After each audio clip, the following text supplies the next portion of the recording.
Hi, this is Evan from Digital Team Coach.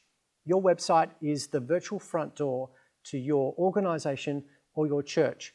People's first impression when they come to your website is going to be the difference between them feeling like they can trust you, that they know who you are, that they can get the information that they need, or being turned off and looking elsewhere for whatever that they're looking for.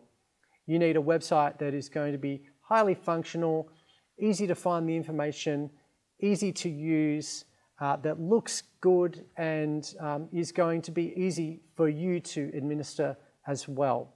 If you've got a problem with your functionality, the design, the usability, then I encourage you to join this workshop where you can ask me any question about your website and I'll help you to unlock the problem that you have. And so if you need help with any of these things, please join the workshop, register below, and I'll help you in there.